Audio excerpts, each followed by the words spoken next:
hari ini masyarakat kita seringkali ketika harga emas naik, Pak, itu terjadi antrian begitu panjang di Antam gitu, berjam-jam. Bahkan ketika sudah antri tidak ada barang, Pak. Bahkan setelah kami rapat dengan Dirut Antam di tempat ini, katanya salah satunya karena sistem wholesale, salah satunya juga karena bahan baku mereka yang terbatas. Bahkan mereka harus impor 30 ton per tahun begitu. Nah, sehingga kadang saya ini sampai mikir ya kan, kita ini salah satu penghasil apa namanya emas terbesar di dunia. Kalau saya baca-baca nomor 8, nanti Bapak bisa koreksi nomor berapa begitu, Pak. Tapi kenapa kalau kita ini salah satu penghasil terbesar, tapi stok kita justru menipis begitu. Nah, maka saya kadang logikanya bingung juga, seperti yang kami data di tahun-tahun sebelumnya, tahun 2024, 2025, bagaimana kemudian tahun 2024 Freeport memproduksi lebih dari 50 ton, tapi kemudian Antam di sisi lain harus tetap melakukan impor begitu. Nah, dan Freeport bahkan justru melakukan ekspor begitu. Nah, kenapa itu bisa terjadi begitu, Pak? Nah, maka saya akhirnya berpikir begini, negara kita punya 51% saham. Tapi kenapa kita tidak bisa berdaulat terhadap industri emas begitu, Pak? Nah, sebenarnya yang menentukan untuk Freeport bisa melakukan ekspor atau tidak itu siapa, Pak, yang ambil kebijakan di dalamnya? Jadi saya bertanya-tanya, jangan-jangan walaupun kita berdaulat, kita punya 51%, tapi kita tidak punya kuasa untuk menentukan siapa yang berhak untuk menikmati ini begitu, Pak. Nah, kalau kita benchmark ke negara China, China saja hari ini justru berjibaku untuk bagaimana dia bisa mengimpor sebanyak-banyaknya emas, bahkan tahun kemarin 300 ton begitu. Kalau kita bicara juga ke India misalnya, India ini malah membuka bagaimana rakyatnya bisa mendapatkan akses yang mudah terhadap emas begitu. Nah, bagaimana di India hari ini konsumsinya sampai 700 sampai 800 ton begitu. Tapi rakyat kita, Pak, hari ini beli 1 gram aja susah, Pak, di Antam, apalagi saat harga naik begitu. Nah, maka saya sebenarnya senang dengan pernyataan Bapak tadi bahwa kalau bisa diserap 100% oleh Antam, produksi jenengan ini Bapak juga mau juga, bahkan Bapak suka begitu. Tapi kenyataannya selama ini bahkan di tahun 2025 sampai bulan September saja itu ke Antam baru mensuplai 8,5 ton, betul nggak itu, Pak? Nah, sedangkan sisanya kalau saya baca di data jenengan tadi ada total tahun 2025 itu 33 ton. Artinya baru 30%, sisanya kemana? Nah, lalu kemudian artinya apa? Artinya ya kenapa ini bisa terjadi? Kenapa kita ekspor begitu? Nah, jadi kami berharap bahwa ke depan bukan hanya industri Freeport, tapi industri apapun yang bergerak di bidang emas di Indonesia, untuk ini bisa dimoratorium selama industri dalam negeri kita belum terpenuhi. Nah, rakyat kita tidak mau gratis loh, mereka beli, tapi itu pun antri berjam-jam nggak ada. Dan anehnya kalau beli ke oknum ada, Pak, begitu. Nah, itu kemudian juga saya ingin tadi sampaikan bahwa Bapak kontribusi terhadap PDB Papua Freeport 77%. Nah, tapi saya coba tadi langsung buka data BPS, itu angka kemiskinan di Freeport tahun 2024 itu 17,26%, kemudian di September 2024 tadi Maret, kemudian September 2024 naik 18,19%, kemudian di bulan Maret 2025 naik lagi 19,06%.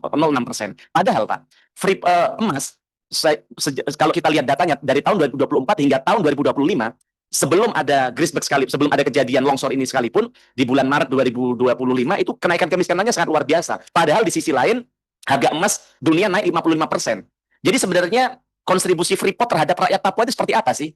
PDRB yang katanya 77% itu siapa yang menikmati? Toh ternyata kemiskinan di Papua bukan turun, malah meningkat begitu. Bahkan perbandingannya 1 dari 6 warga Papua berada di garis kemiskinan, Pak. Nah, termasuk berapa kali kami ke Papua, ya banyak juga yang masyarakat yang sebenarnya perlu perhatian negara secara serius begitu. Jadi pertanyaan sebenarnya Freeport ini untuk apa dan untuk siapa? Termasuk tadi dari 51 hingga 63%, kalau kawan kami tadi senang dengan adanya itu, saya malah bertanya-tanya, 51% saja ini dampaknya juga tidak menurut kami tidak terlalu banyak untuk rakyat, juga untuk masyarakat yang bahkan dia tidak minta emas secara gratis, mereka mau beli emas saja juga tidak kemudian lebih mudah. Jangan-jangan 63% justru malah jadi beban buat negara ke depan dengan adanya biaya-biaya lain-lain yang tersembunyi yang saya tidak tahu apa begitu ya kan. Nah, kemudian juga saya ingin tanya ke Pak Dirut bahwa ada isu soal penyelundupan emas ke Singapura, kemudian ke Dubai, ke Hong Kong dan sebagainya yang dilakukan oleh industri pertambangan dalam negeri kita. Itu betul tidak, Pak? Dan kemudian untuk memitigasi bahwa bawahan Bapak di Freeport tidak melakukan itu seperti apa gitu. Karena kita lihat Singapura tidak punya tambang emas secuil pun loh, Pak.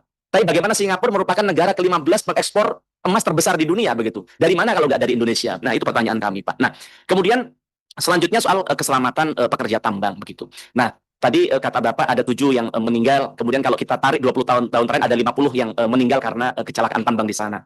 Nah, mereka ini kan bekerja untuk bagaimana menghadirkan sesuatu untuk keluarganya, memberikan kebahagiaan, memberikan nafkah, tapi justru menjadi ancaman bagi keluarga, bagi istri yang yang menunggu suaminya di rumah, bagi anak yang menunggu bapaknya di rumah. Nah, bagaimana Freeport memastikan soal keamanannya ini, Pak? Dan kemarin pasti setiap kejadian pasti ada mitigasi resikonya. Jadi siapa yang bertanggung jawab terhadap kejadian yang ada di Grisberg hari ini begitu, Pak? Nah, kemudian sudah memikirkan nggak Pak? Karena kalau saya lihat di industri apa namanya banyak negara hari ini dalam perang kalau jenengan lihat perang mengamati perang Rusia Ukraina, bagaimana Rusia dan Ukraina perang bukan antar manusia tapi sudah menggunakan AI, menggunakan robot begitu Pak. Nah, kenapa ini sudah dipikirkan nggak? Tadi di roadmapnya saya belum baca soal bagaimana melakukan otomatisasi dalam pertambangan ini Pak. Nah, untuk bagaimana karena apalagi sekarang semakin dalam tentu karena tambangnya semakin dalam tentu akan semakin bahaya gitu. Nah, sehingga harapan saya ada satu strategi untuk bagaimana menggunakan AI, menggunakan robotik untuk melakukan pertambangan itu mungkin nggak dilakukan dan negara mana yang sudah melakukan itu karena kalau saya bilang bahwa di industri di sesuatu yang lebih membahayakan soal perang saja sudah menggunakan teknologi itu masa sih industri pertambangan kita tidak menggunakan itu termasuk soal kami minta update soal asuransi yang 1 miliar US dollar atau sekitar berarti 16 triliun Pak ya 16 triliun rupiah itu sebenarnya diasuransikan ke siapa sih Pak itu asuransi dalam negeri atau luar negeri begitu dan sekarang prosesnya seperti apa karena seringkali dalam asuransi ini kan ada main mata yang kemudian karena apa namanya satu utak-atik angka yang kemudian membuat klaimnya tidak sebesar yang seharusnya dan dinikmati oleh oknum-oknum tertentu. Kami minta masukan tanggapan soal hal itu. Kemudian soal masa depan tambang.